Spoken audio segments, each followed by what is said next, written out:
녹화를 하고 있었네. 녹화를 했네. 여러분 보셨듯이요. 제가 이 강조하는 부분이 이겁니다. 아까 서두에 제가 말씀드렸습니다. 희망을 갖지 말라고. 여러분 우리는 이 정부의 희망을 가질 수가 없습니다. 이 정부의, 이 나라의 국민이 이 나라에게 희망을 가질 수 없다는 것은요. 여러분의 삶 속에서 어떤 특별한 희망을 가질 필요가 없다는 겁니다. 근데 이게 희망을 갖지 말라고 해서 여러분들이 희망을 갖지 않아야 되는 게 아니고요. 더 정확히 말하면 희망을 가져도 그것이 소용이 없기 때문에 희망을 갖지 말라고 하는 겁니다. 공부? 물론 열심히 하죠. 주님 오실 때까지. 그러나 그 공부에 내가 공부해서 잘 돼서 판검사가 돼서 뭐가 돼서 어떤 의사가 돼서 이런 어떤 것에 대한 내가 무엇이 되기 위한 어떤 이 소망이 필요가 없다는 겁니다. 공부? 그냥 하나님의 영광을 위해서 내가 주어진 거 그냥 최선을 다해서 해야지. 이걸로 끝내면 됩니다. 이걸로. 왜냐? 보셨잖아요. 정부가 우리를 죽이려고 하는데 지금 대놓고 우리를 지금 거실로 만들려고 하는데 여기서 무슨 희망을 가지려고 하는 겁니까? 여러분? 여러분 정부와 싸워 이길 수 있습니까? 나는 그냥 정부 그냥 한 방에 보내버릴 수 있다. 정부 그까이 거 그냥 글로 도망가셨네? 청정적 아무리 날라차기를 잘해도요 정부와 못 싸워요. 정부의 종이 되는 거예요. 정부의 노예가 되는 거예요. 여러분 희망이 없습니다. 정말 이 땅이 그냥 그러니까 제가 여러분들이 드릴 말씀 중에요. 저는 이걸 참 잘하고 있다고 제가 생각을 해요. 제가 예언을 받아서 여러분들이 드리는 게 아니에요. 많이 강조했죠. 꿈을 꾸는데요. 마누나 희망이 없다. 주님 희망이 없어. 여러분 어제 주님이 이렇게 말씀하셨는데 희망이 없답니다. 저는 이렇게 여러분들에게 드리지 않아요. 저는 그딴 식으로 설교하지 않아요. 영상 보셨죠? 여러분 스스로 정부가 우리들을 어떻게 하려는지 지금 4대강을 통해서 보셨죠? 정부가 우리를 어떻게 빚지려고 하는지 여러분 보셨죠? 자, 이렇게 봤는데 희망을 가지시려면 가지십시오. 그러나 저는 이 영상을 볼 때, 이 증거를 보았을 때 희망을 가질 필요가 없다고 생각합니다. 이게 제 설교 방식입니다. 제가 그렇게 교육받았고요. 기자 일을 하면서.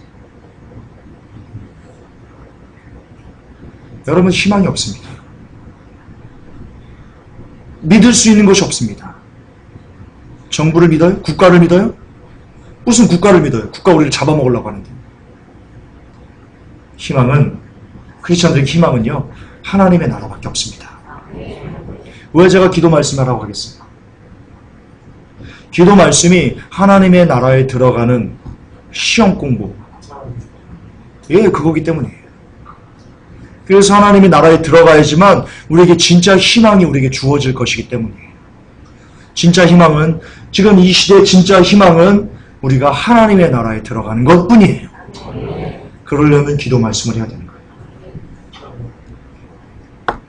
여러분은 지금 증거를 보았어요. 여러분의 인생에, 여러분의 삶에 이제 남은 시간이 별로 없고, 그리고 어차피 얘네들이 우리를 죽이려고 지금 이를 바득바득 갈고 있다는 것을 여러분들은 지금 이 영상을 통해서 증명을 보았습니다. 증거를 보았습니다. 나머지 결과는 여러분의 몫입니다. 이걸 보고도 여전히 세상이 끈을 놓지 않고, 물론 세상을 다 팽개치고 집 다 팔아가지고 교회로 와라 그런 거 아닙니다. 그 얘기 아닙니다. 세상에서 내가 무언가 해야지, 한 자리 해야지 라는 마음 같은 걸 내려놓으라는 겁니다. 내가 예를 들어서 학생 같은 건 내가 공부해서 유학도 가가지고 내가 삼성전자 들어가가지고 내가 공무원 돼가지고 이런 어떤 내가 앞으로 미래에 뭐가 되어야 되지 하는 것에 대한 내 개인적인 욕망과 욕심과 되고자 하는 꿈 같은 것을요, 저는 이제는 멈춰야 될 때라고 생각합니다. 물론 공무원을 하나님이 시켜주시면 내가 공부해서 그것이 내가 지금 그 공무원 공부고 이것만이 지금 내게 주어진 일이다 라면 최선을 다해서 하십시오. 그게 그 일이라면. 여러분이 주어진 일이 최선을 다해서 하십시오. 그래서 그 안에서 주님이 그쪽으로 인도하신다면 그냥 거기서 그냥 그렇게 일하시면 됩니다. 제가 말하는 뭐냐면 중심을 얘기하는 겁니다. 중심을 내가 내 뜻대로, 내가 원하는 대로, 내가 계획하는 대로 내가 이렇게 돼야지라는 모습을 갖고 살지 말라는 겁니다. 중심이 내가 하나님을 위해서 살아야지. 내가 하나님을 위해서 공부해야지. 내가 하나님을 위해서 일해야지. 내가 하나님을 위해서 무엇을 해야지 라고 하면서 그렇게 살아가는데 하나님께서 길을 여셔가지고 공무원이 된다. 열심히 하십시오. 내가 교수가 된다. 열심히 하십시오. 유학을 가게 된다. 열심히 가서 공부하십시오. 중심을 얘기하는 겁니다. 중심을.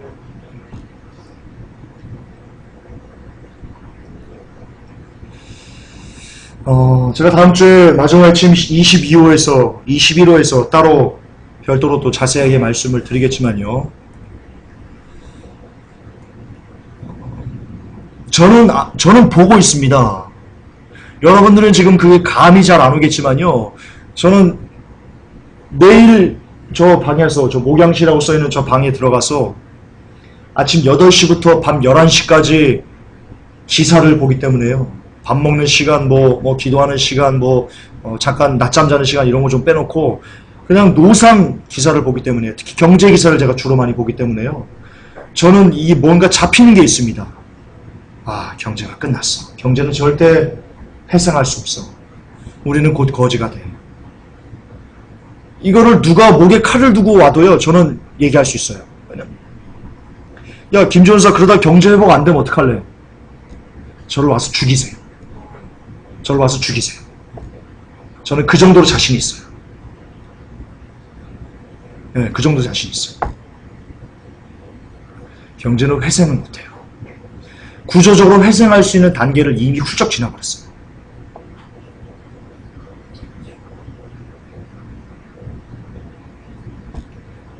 그리고 저는 그 시발점이 양적 완화 축소 혹은 종료로부터 시작될 거라고 저는 보고 있어요. 다음 주에 할 거지만 잠깐만 설명해 드릴까요? 또 잊어버린 분들이 있기 때문에. 여러분, 양적 완화가요, 이게 아주 우스운 겁니다. 2008년도 때 리먼 브라더스 사태가 터졌습니다. 리먼 브라더스 사태가 터지고 나서 그 터진 것을, 그 금융적인 혼란을 막고자 시작한 것이 양적 완화입니다. 돈을 찍어서 이 어려운 때를 막아보자. 그런데요, 저는 리먼 브라더스 사태가 어떻게 일어나는 줄 알아요. 그걸 알면 양적 완화가 얼마나 거짓말 같은 거라는 걸 알 수 있어요. 리먼 브라더스 사태, 2008년 금융위기는요, 의도했어요. 그냥 일어난 게 아니고요. 처음부터 어떤 붕괴시키려는 의도를 갖고요, 수십 년 전부터 계획됐던 거예요. 수십 년부터. 제가 그걸 알아요. 예를 들어서 리먼 브라더스 사태에서 그러니까 무너질 수밖에 없게 만들었던 그 CDO라는 농축 쓰레기 자산이라는 게 있어요. 그러니까 채권을 쪼개가지고, 이게 또 어려운데.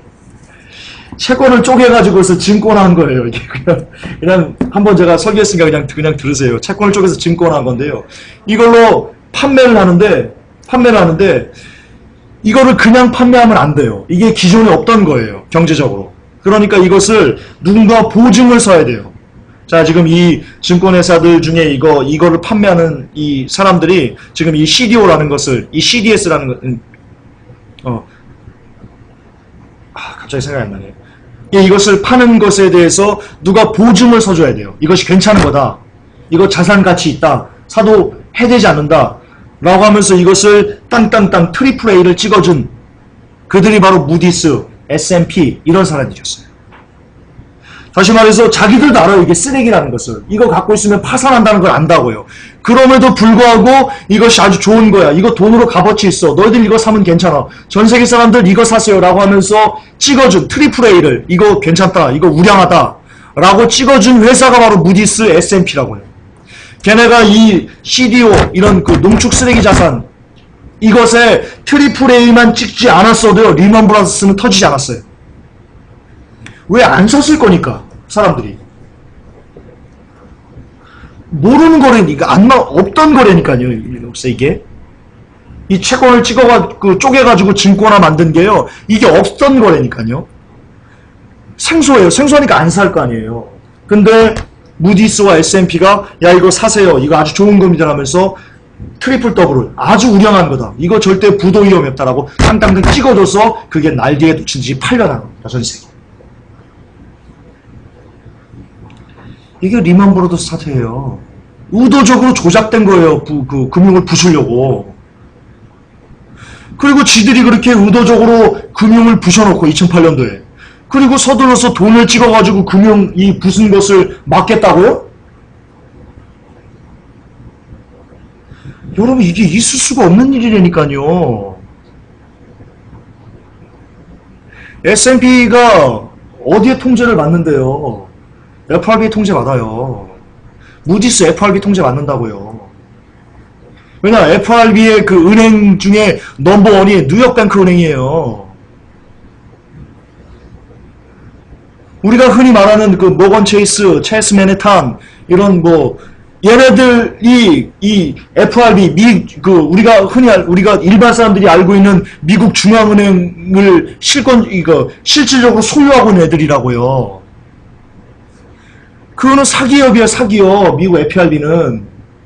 근데 걔네가 다 이 미국의 신용평가회사인 S&P나 무디스 걔네들이 다 누구의 녹을 먹고 있냐?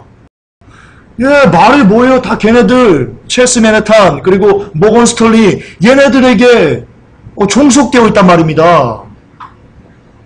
그리고 걔네들은 FRB의 실질적인 주인들이고요.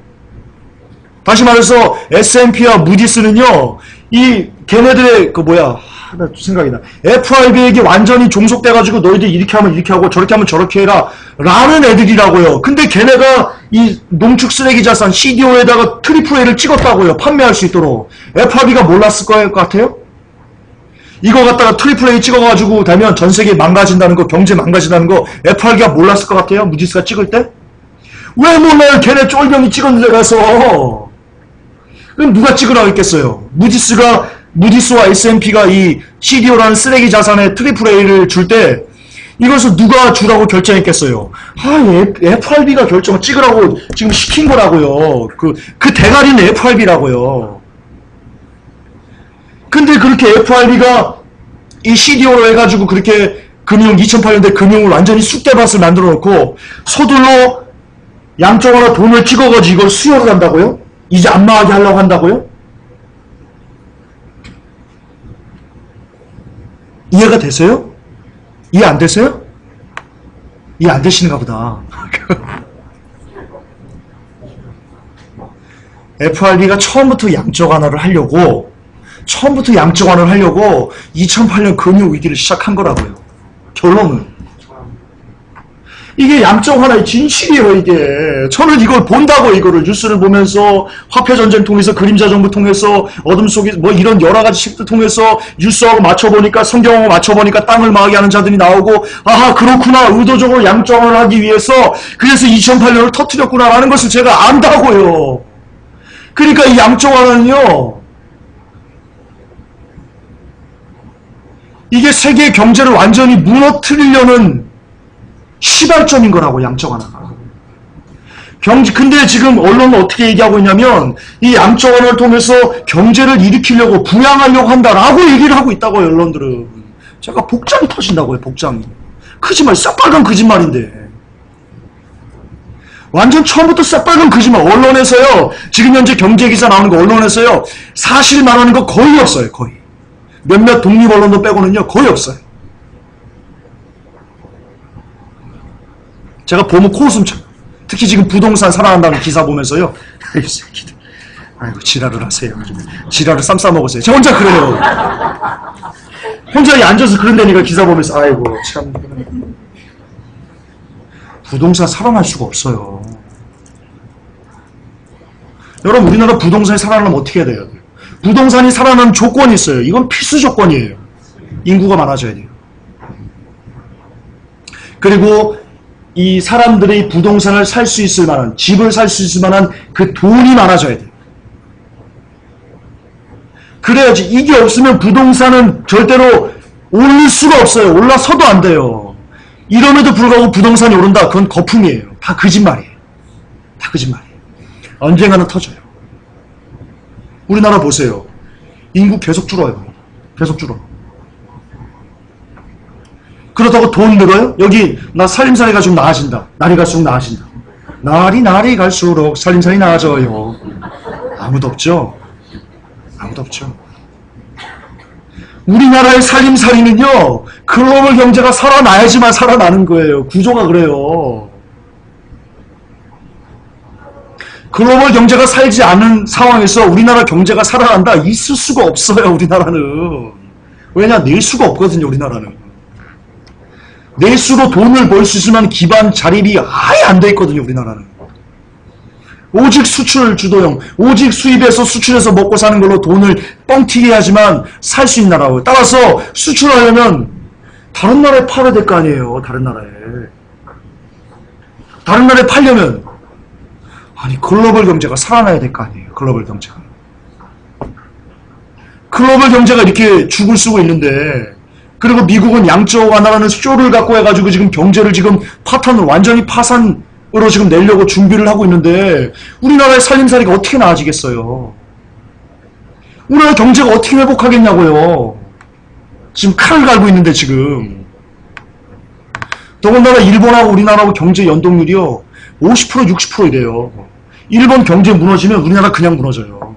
지금도 우리나라는 중개무역이에요. 일본에서 뭔가를 갖고 왔다, 원재 부분을 갖고 왔다, 여기서 조립해가지고요, 가공무역 해가지고 다시 파는 그런 구조예요, 아직도 우리나라. 자체적으로 어떤 기술력을 갖고 있지 않아요, 우리나라는. 언론에 속으시면 안 돼요. 우리나라 아직 깡통 같아요. 스마트폰 뭐 몇몇 이런 거, 첨단기 이런 것은 좀 앞설지 모르지만요, 중장기적으로 어떤 것을요, 예를 들어 봅시다. 어떤 중장비 기계가 있는데요. 미즈노에서 만든 것은요, 부서지질 않는데요. 우리나라의 중장비는요, 그냥 부서진대요. 조금만 쓰면. 이 정도로 기술력이 형편없다고요. 따라서 일본이 무너지면, 일본 경제가 무너지면요, 우리나라는 그냥 무너져요. 연동률 때문에 그래요. 근데 일본이 지금 무너졌잖아요. 야, 이거 녹음해야 되는데, 이거 너무 아깝다, 이거. 녹음하고 있어요? 할렐루야. 요것만 딱 떼어주세요. 이 후반 이 양쪽 하나부터 하는 것만. 우리 다른 성도님들도 좀, 온라인 성도님들도 좀 드려야죠.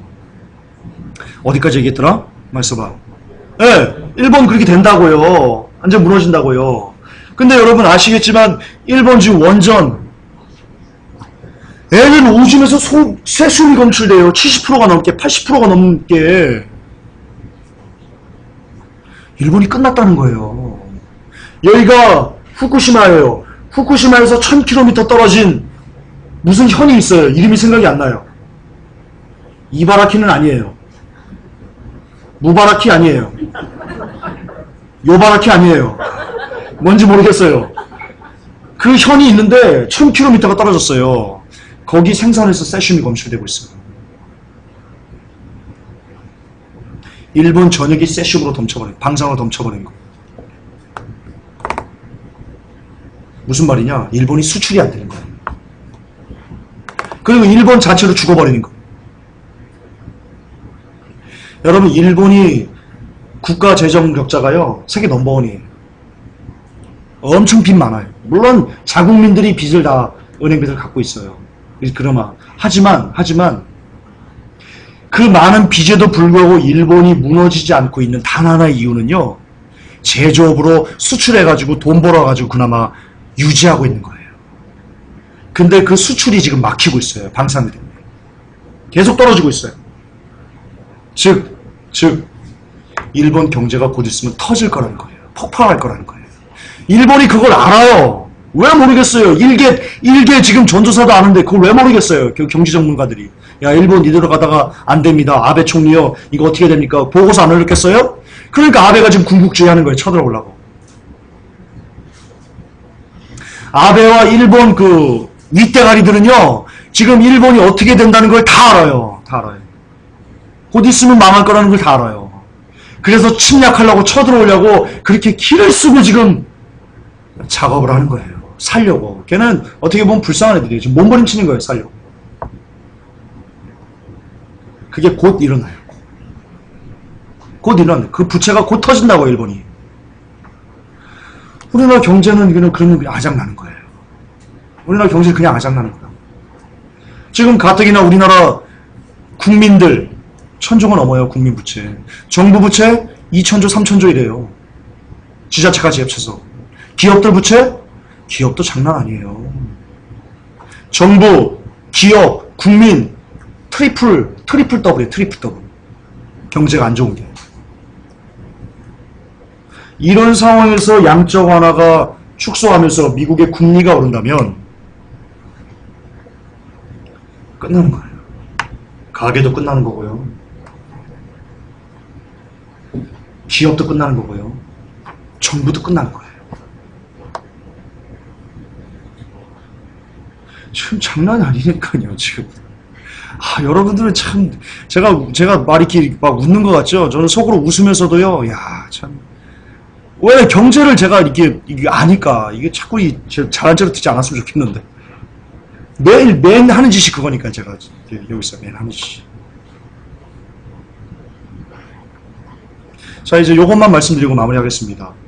요걸로 좀 끝내야 될 것 같은데요. 자, 2008년도 의도적으로 경제를 붕괴시키고, 세계 경제를 붕괴시키고, 그러면서 양적 완화라는 것을 쇼를 시작했습니다.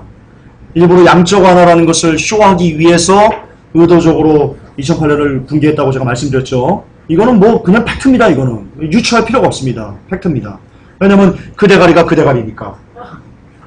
그놈이 그놈이니까요. FRB나 무디스나 그놈이 그놈이니까요. 똑같습니다. 그러니까 알면서도 그렇게 했다는 것은 뭔가 지금 이 양적 완화를 하려고 하는 겁니다. 자, 양적 완화가 뭐냐? 양적 완화가 뭐냐? 쉽게 말해서요. 돈 찍어내는 겁니다. 달러 찍어내는 겁니다. 자, 모든 것은요, 그냥 이 달러도 그냥 여러분이 이 돈에 대해서 개념이 조금 그런데요. 달러도 그냥 물건입니다, 물건. 물건이 많아지면 물건 가치는 떨어지는 겁니다. 그렇게 이해하면 됩니다. 아주 간단합니다, 돈. 왜냐면 돈 지폐거든요. 1g도 안 되는 그냥 그 물건이거든요. 그걸 우리가 그냥 신용만 갖고, 이 돈만 갖고 가면 언제든 내가 필요한 재화를 교환할 수 있겠지. 라는 신용을 갖고 지금 돈을 쓰는 거죠. 돈 자체는 물건입니다. 그래서 물건은요, 많아지면 쓸모가 없어져요. 가치가 떨어진다고요. 예를 들어 봅시다. 화장지, 저번에 한번 예를 들었는데, 화장지가 있습니다. 하나 있어요. 화장지가 딱 하나 있어요. 근데 우리들은 다 지금 급해요. 여기는 한 50명에 있는 사람들이 급해요. 막. 그러면요, 제가 화장지를 파는 사람이에요. 막 약 올릴 수 있어요. 이거 100만원.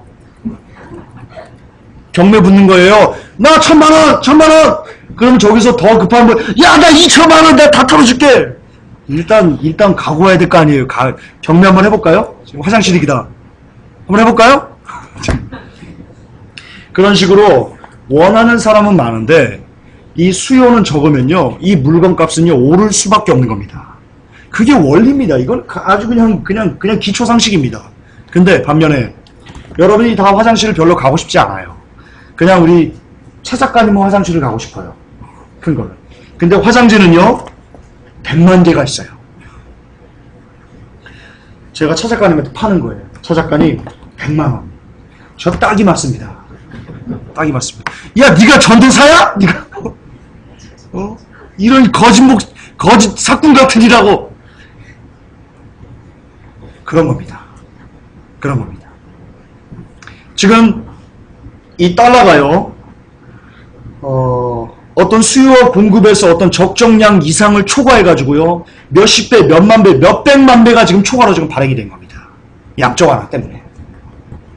따라서 양적 완화를 하기 전에는, 예를 들어 달러 가치가 한 1달러가 1달러 가치를 했다 하면, 지금 양적 완화를 함으로 인해가지고 이 수요는 똑같거든요. 왜냐하면 사람이 한 번에 죽어요. 자, 내일 일어났는데 한 100만 명 죽어요. 그 다음날 자고 일어났더니 한 200만 명 죽어요. 이래요? 사람들이?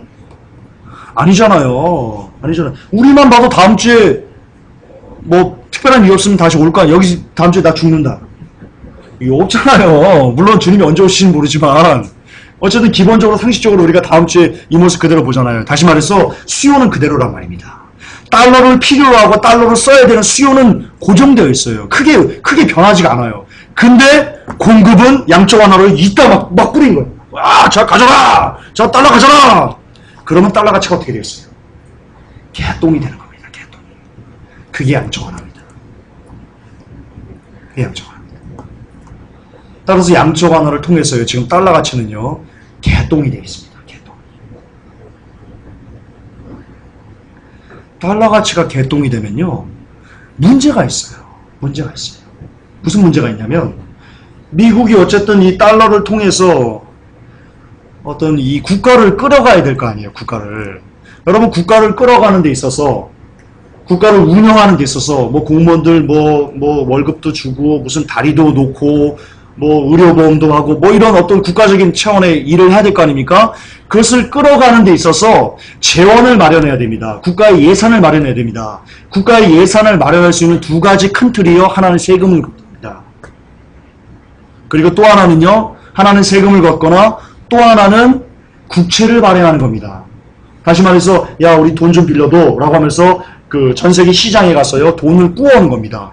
이 증서를 주고 예를 들어서 국채 10년물짜리 국채다. 그러면 야 10년 후에 내가 돈을 갚을게. 이자를 얼마 쳐줄게 라고 하면서요. 증서를 주고요. 그 돈 해당하는 돈을 내가 빌려오는 겁니다. 이것을 국채를 발행한다고 합니다. 자 그런데 달러 가치가 똥이 되면 개똥이 되면 어떤 일이 벌어지냐. 똑같이 세금을 걷습니다. 국민들에게. 걷어지는 세금은 똑같습니다. 그런데 달러 가치가 하락됐기 때문에 이들이 이 하락한 달러로 물건을 구매할 때요. 예전에는 1달러만 줘도 물건을 구매할 수 있었는데 지금은 달러 가치가 너무나 하락해가지고요. 똑같은 1달러만 줘도 옛날에 구매했던 이제 그 물건을요. 이제는 10달러를 줘야지만 이 물건을 구매할 수 있게 되는 겁니다. 달러 가치가 하락하면. 지금 미국이 그런 입장인 겁니다. 양적 완화를 통해서. 따라서 세금을 똑같이 걷었어요. 근데 지출하려고 하는데 실질적으로는 50%밖에 지출이 안 되는 겁니다. 똑같이 걷었는데 100%가 안 되는 겁니다. 왜냐? 물가가 뛰었기 때문에. 달러 가치가 하락하면서. 이런 현상이 나타나가지고요. 미국이 국가적으로 경영할 수 있는 것이 없어집니다. 경영을 못합니다. 또 하나. 국채를 발행하기가 힘들어집니다. 자, 달러 가치가 하락한다는 것은요.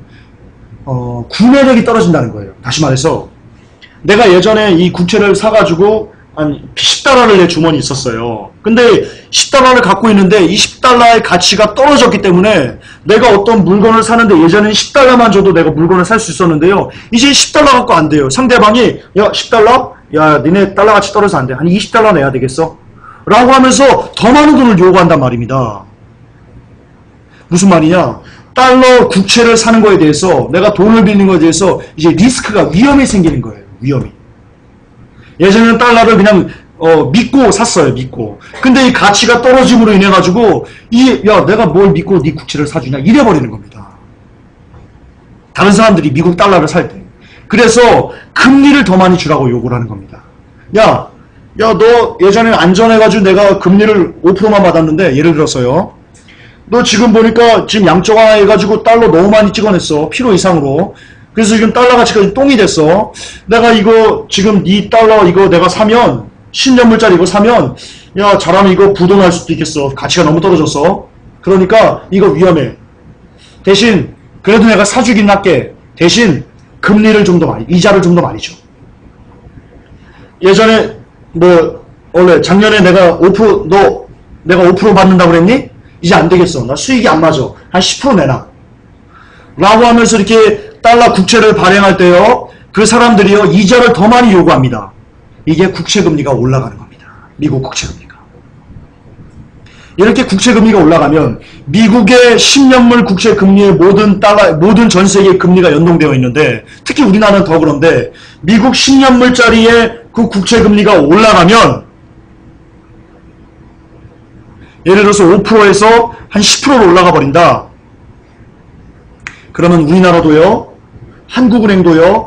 그 미국이 올라간 그거에 맞춰가지고 한국인이 기준금리를 올립니다. 지금 기존의 기준금리가 5%였으면요 10%로 올려버립니다. 예를 들어서 계산하기 편하게. 기준금리를 한국은행이 기준금리를 10%로 올린다. 그러면 그 한국은행을 기준으로 삼고 있는 어떤 다른 국민은행, 산업은행, 뭐 신한은행, 뭐 이런 은행들은요 예대 마진이라는 것을 받아야 됩니다. 이 한국은행이 10%를 올린다는 것은요, 너무 어려우니까 예대 마진 아시죠? 예. 그만큼의 차이를 더 내가 받고 이제 그래야지 은행이 유지될 거 아닙니까? 그래서 한국은행이 10%를 올려버리면 일반 시중은행들이 15%씩 때려버리는 겁니다. 20%씩 예대 마진 때문에. 그럼 어떻게 됩니까? 기존에 한국은행이 5%로 했을 때는요, 시중은행이 예대마진을 2% 차이 해가지고 7%씩 금리를 매겼어요. 그래서 매달 7%씩 이렇게 해당하는 이자를, 예를 들어서 돈을 빌렸다. 차 작가님이 집 살려고 담보 1억을 받았다. 그러면 그 1억의 이자가 7%였다. 그러면 7%씩 그냥 내는 겁니다. 얼마입니까? 1억에 7%. 700만원? 예. 1년에 700만원씩 이자를 내고 있었던 겁니다. 편하게. 근데 한국은행이 기준금리를 10%로 올렸다. 그러면 일반 시중은행은요, 기준금리를 15%, 20% 때려버린다니까요. 그러면 기존에 7%씩 올린 게요, 20%씩 이자를 떼야 되는 겁니다. 1억이 20% 얼마입니까? 2천만원. 700만원씩 내도 허덕이었는데 지금 2천만원을 내야 되는 겁니다. 1년에 이자. 이게 양적 완화의 비밀입니다. 이게 양적 완화의 비밀입니다. 지금 우리나라 빚지고 있습니다. 엄청나게 빚을 지고 있습니다. 정말 엄청나게 빚을, 가계, 기업, 정부 할 것 없이 정말 엄청나게 빚을 지고 있습니다.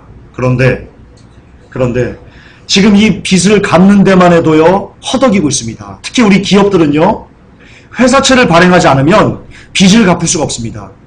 제가 지지난주 저번에 마지막 회침 할 때 제가 말씀드렸는데요. 회사의 90% 이상이, 95% 이상이, 회사가 예를 들어서 100개의 회사가 있다. 100개 회사가 회사채를 발행했습니다. 채권을 발행한 거예요. 돈 줘, 빌려줘, 돈 갚을게라고 해서 돈을 빌린 거예요. 그 빌린 돈의 90%를 뭘 썼냐? 빚감에서 썼답니다. 빚감. 지금 우리나라 기업들이 무슨 짓을 하고 있냐? 돌려막기 하고 있는 겁니다. 돌려막기. 카드 돌려막기. 그게 현실입니다. 그게 현실입니다.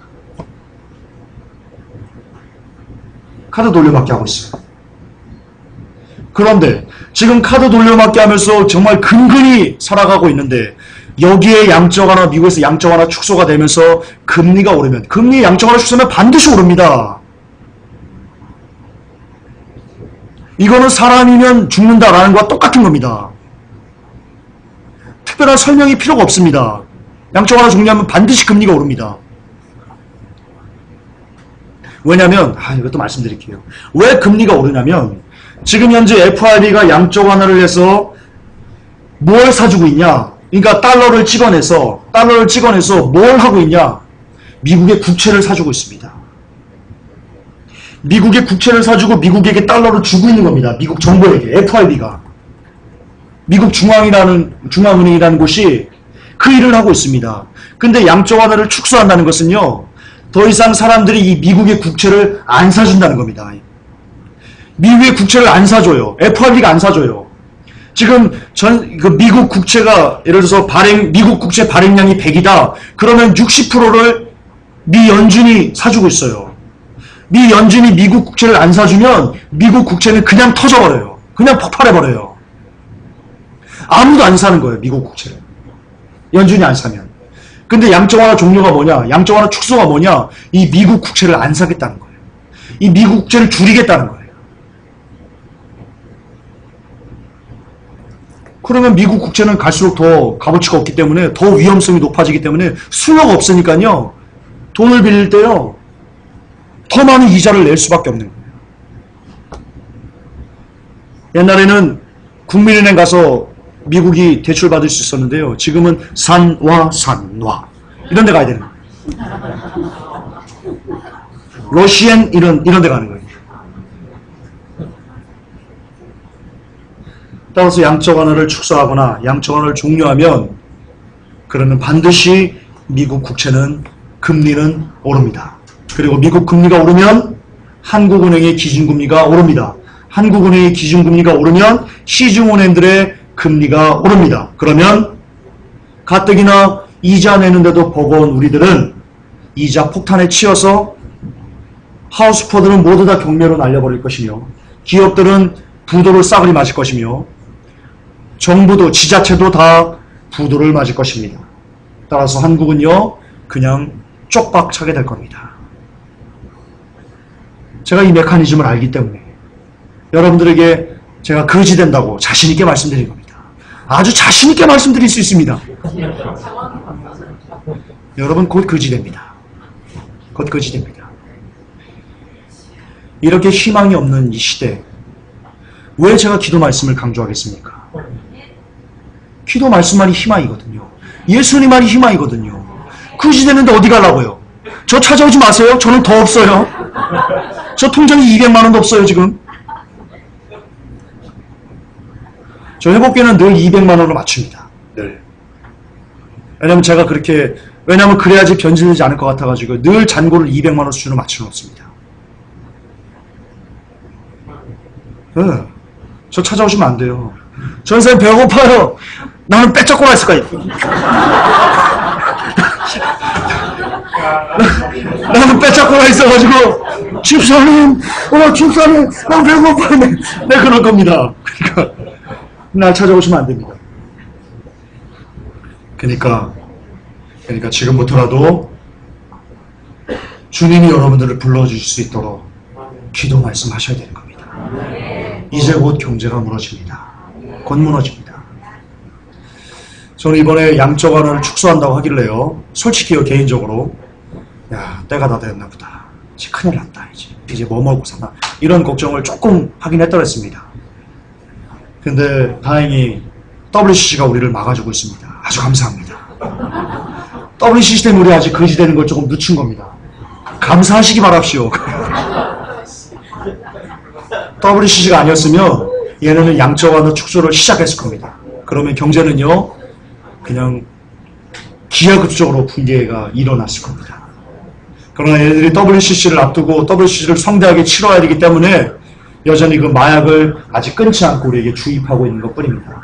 하지만 WCC가 끝나면 이제 교회 시대는 끝났다고 아마 말하는 거기 때문에, 선언하는 거기 때문에 하나님께서 아무것도 막지 않으실 거라고 저는 생각합니다. 개인적으로 저는 그렇게 믿습니다. 이런 믿음은 저만 가져야 됩니다. 여러분 동의 안 하셔도 됩니다. 그러나 어쨌든 양적 완화는 계속할 수 없습니다. 양적 완화를 계속하면 하이퍼 인플레이션이 닥칩니다. 독일의 바이마르 공화국이라고 아십니까? 독일의 바이마르 공화국. 그래서 경제 위기를 해소하기 위해서요 돈을 엄청나게 찍었습니다. 독일이 화폐를. 그러니까 나중에 빵 하나 사려면요 리아카에 돈을 이렇게 싣고 이렇게 가가지고 빵을 하나 구입하는 겁니다. 이게 하이퍼 인플레이션인데요. 미국이 양적 완화를 중지하지 않고 계속하면 미국이 바로 독일의 바이마르 공화국과 똑같이 됩니다. 똑같이 됩니다. 그러므로 미국은 이대로 그냥 내비둬도요 그냥 끝나고요. 하이퍼 인플레이션 끝나고요. 그렇다고 축소하면 또 이자율 상승으로 채권이 붕괴하면서 또 터집니다. 미국은 지금 진퇴양난입니다. 따라서 이것 때문에 제가 또 자신있게 말씀드리는 겁니다. 글로벌 경제는 회복할 수가 없습니다. 우리는요 이미 경제가 살아나서 다시 우리가 정상적인 생활을 하겠다라는 마음가짐을 가질 수가 없습니다. 이미 거기까지 갔습니다. 이미 거기까지. 왜 그렇습니까? 지금이 마지막 시대이기 때문입니다. 주님이 이제 곧 오실 것이기 때문입니다. 곧 오십니다. 조금만 더 견디시고 조금만 더 미혹에서 좀 멀어지시고 열심히 기도 말씀하시면서 힘들어도 기도 말씀 끝까지 하면서 주의 말씀을 지키려고 이를 악물 때 그때 구원이 하나님께서 우리를 데려가시는 나팔 소리가 우리의 귀에 들릴 것입니다. 잠깐 기도합시다. 하나님, 우리가 희망이 없다는 것을 이 시간 발견합니다. 주님, 그러나 세상에는 희망이 없는 거지 우리에게 참 소망, 참 희망이 있습니다. 그분의 이름은 우리 주 예수 그리스도입니다. 주여, 내일부터 되어지는 월요일부터의 삶 속에 이제 우리가 이 세상을 놓아야 된다는 하나님 그 사실을 가슴에 새기고 더욱더 기도 말씀을 열심히 충실히 행하여서 주의 음성을 다시 오시는 그 음성을 기쁨으로 맞이할 수 있는 우리들 되게 하옵소서. 예수님의 이름으로 기도합니다. 아멘. 저 잠깐 쉬었다가 너희날 5시에 바로 찬양 집회 하겠습니다. 네, 휴식하겠습니다. 자, 온라인 성도님들